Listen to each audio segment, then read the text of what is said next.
ഇപ്പോൾ സ്കൂൾ അധികാരികൾ fitness certificate വാങ്ങിയിരിക്കുന്നു. അപ്പോൾ അതിനുശേഷമാണ് ഈ ഇലക്ട്രിസിറ്റി ബോർഡിൻ്റെ ലൈനിൻ്റെ പ്രശ്നവും ഒക്കെ തന്നെ വന്നിരിക്കുന്നത്. അപ്പോൾ അതടക്കമുള്ള കാര്യങ്ങൾ അന്വേഷണം നടത്തും. എന്തായാലും സംഭവിച്ചു പോയി. നമുക്ക് ആ മോൻ്റെ കൂടെയാണ് നമ്മൾ ആ കേരളം മുഴുവൻ. അത്ര വിഷമമാണുള്ളത്. 8ാം ക്ലാസ്സിൽ പഠിക്കുന്നു. അവൻ പിന്നെ വേറൊരു കുട്ടിയെ സഹായിക്കാൻ വേണ്ടിയാണ് മുകളിൽ കയറിയത്. അത്ര ആ നിലയിൽ മനസ്സുള്ളവനാണ്. അപ്പോൾ അവൻ്റെ അമ്മയുടെ സ്ഥലത്തില്ല. അപ്പോൾ പിന്നെ അങ്ങനെ ഒരു സാഹചര്യമാണ് ഉള്ളത്.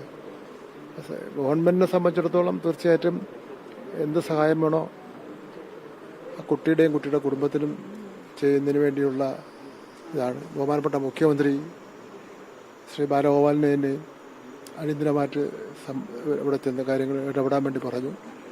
മുഖ്യമന്ത്രി ഡൽഹിക്ക് പോയിരിക്കുന്നു. അതുകൊണ്ടാണ് സംഭവം. എന്തായാലും ഒരു സമഗ്രമായ അന്വേഷണം തന്നെ ആവശ്യമാണ്.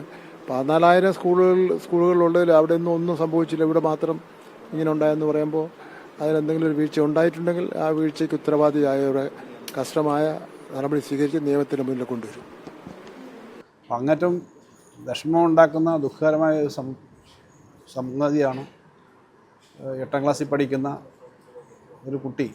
അത് കളിക്കുന്നതിൻ്റെ ഭാഗമായി അവിടെ കയറി കൂട്ടുകാരുടെ ചെരുപ്പ് പോയിട്ട് അവിടെ എടുക്കാൻ പോയെന്നാണ് ഞാൻ ആ വീഡിയോ കണ്ടത്. ഇങ്ങനെയുണ്ടായ വളരെ സങ്കടകരമാണ്, ദുഃഖകരമാണ്. ശക്തമായ അന്വേഷണം നടത്തും. വളരെ ഒരിക്കലും ഉണ്ടാവാൻ പാടില്ലാത്ത സംഭവമാണ്. അത് അന്വേഷണം നടത്തുമെന്ന് മന്ത്രി പറഞ്ഞു. ആ കുടുംബത്തിൻ്റെയും ഒപ്പം വിഷമത്തിലെല്ലാം പങ്കുചേരുകയാണ്. ഇങ്ങനെയുള്ള സംഭവങ്ങൾ ആവർത്തിക്കാതിരിക്കാൻ പറ്റുക എന്നുള്ളതാണ് ഏറ്റവും പ്രധാനപ്പെട്ട കാര്യം. ഒരാൾക്കും ഇതിനകത്ത് വേറെ ഇപ്പോൾ അതിൻ്റെ കാര്യങ്ങളെ പറ്റിയില്ല. ഇപ്പോൾ നമ്മളിപ്പോൾ പോസ്റ്റ്മോർട്ടം നടക്കുന്ന സ്ഥലത്ത് ഇരിക്കുകയാണ്. അപ്പോൾ അതുകൊണ്ട് വേറെ കാര്യങ്ങളൊന്നും ഇപ്പോൾ പറയുന്നത്.